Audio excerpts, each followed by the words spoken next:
Avant d'investir dans le modèle haut de gamme de Philips, la 5400, regardez cette vidéo. J'ai cette machine depuis plus de 12 mois et il y a un détail sur la qualité d'extraction qui pourrait peut-être changer votre avis. Bienvenue dans la série Avant d'acheter. Alors ici, pas de blabla, je vous livre les avantages, les inconvénients après avoir longuement utilisé la 5400 pour que vous sachiez au final si cette machine est faite pour vous. Vous êtes sur Café Lista, je m'appelle Colin, je teste les machines sans filtre, sans sponsor et le lien pour vérifier le prix actuel se trouve juste en dessous dans la description, n'hésitez pas à aller regarder. Ok, alors on commence. Qu'est-ce qui m'a plu sur cette Philips 5400? Quels sont les avantages? Le premier point, c'est le système Latego. Alors c'est tout simplement le système de lait le plus simple et le plus facile à nettoyer du marché. Une seule pièce détachable, ça se rince en 10 secondes sous le robinet. Fini les tuyaux compliqués à démonter. Ça c'est donc un vrai plus. Deuxième avantage, la mousse de lait est très correcte. Alors on va reparler quand même de la finesse un petit peu après, mais pour une machine automatique, ça fait le travail. Le lait est suffisamment chaud, la mousse tient quelques minutes et vous aurez un cappuccino. Alors sans effort et pour du quotidien, ça passe. Troisième point, l'interface. L'écran couleur est tactile, 3,2 pouces, c'est bien pensé, c'est simple, c'est intuitif.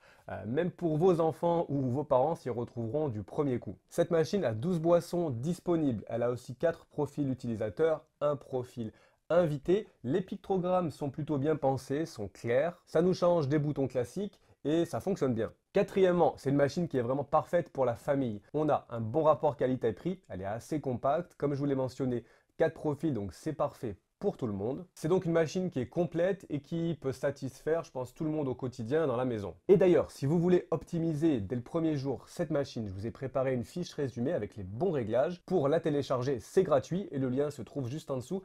Dans la description, vous pouvez aller faire un tour. Alors maintenant, soyons honnêtes, quelles sont les choses à savoir, les petits inconvénients de cette machine? Et c'est là que ça devient intéressant. Alors pour moi, premier souci, ce dont je vous parlais au début, c'est la qualité d'extraction de l'espresso. C'est pas forcément extraordinaire. La mouture en fait est un peu grossière, même au réglage le plus fin. Le résultat ici, c'est qu'on a un café qui manque de corps, d'intensité, qui coule un peu trop vite. Alors attention, c'est correct, mais si pour vous l'espresso est une priorité, ça peut être un petit peu décevant. Enfin le deuxième point, et c'est le revers de la médaille du Latego. Alors oui, c'est très simple, mais la qualité en souffre un petit peu. La mousse des boissons lactées manque des fois de finesse, de texture. C'est donc une mousse de lait certes, mais on n'est pas sur une mousse d'un niveau barista. Elle retombe quand même assez vite et la texture est un petit peu trop aérée. Et enfin, troisièmement, c'est une machine qui est, non pas un peu, mais très bruyante. Surtout au broyage. Le côté aigu du moulin en céramique peut être vraiment agaçant le matin et réveiller toute la maison ou vos voisins si vous avez des voisins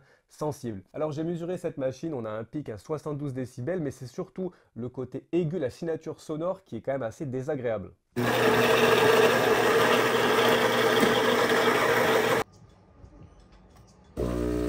Parmi les 10 machines testées, c'était une des plus bruyantes. À qui s'adresse donc la Philips 5400? C'est pour vous, si vous voulez un bon café sans vous prendre la tête. Vous appuyez, ça coule, c'est prêt.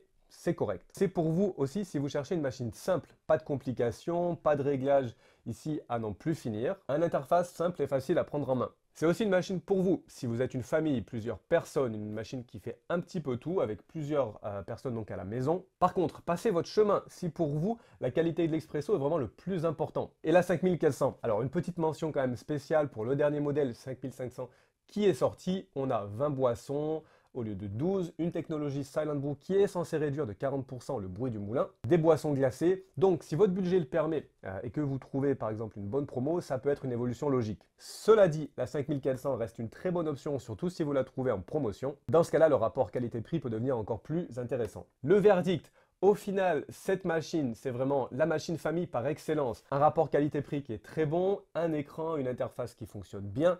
Mais c'est important, si vous êtes exigeant sur la qualité pure du café ou des boissons, vous pourriez être un petit peu déçu. Cette machine privilégie la simplicité et la praticité à la perfection gustative, on peut dire. Donc, pour une famille qui veut du pratique et du bon sans trop se compliquer la vie, c'est parfait. Pour un amateur de café qui veut l'excellence ou quelque chose de meilleur, regardez peut-être plutôt du côté, dans ce cas-là, des Jura, des DeLonghi, ça fonctionne un peu mieux. Si cette vidéo vous aide à choisir, allez mettre un petit like juste en dessous. Et dites-moi en commentaire, qu'est-ce qui est le plus important pour vous sur une machine? La simplicité, on l'a vu, ou la qualité du café? N'oubliez pas de vous abonner pour ne rater aucune de nos prochaines vidéos. Moi, je vous dis à très bientôt sur Café Lista, je vous souhaite une bonne semaine.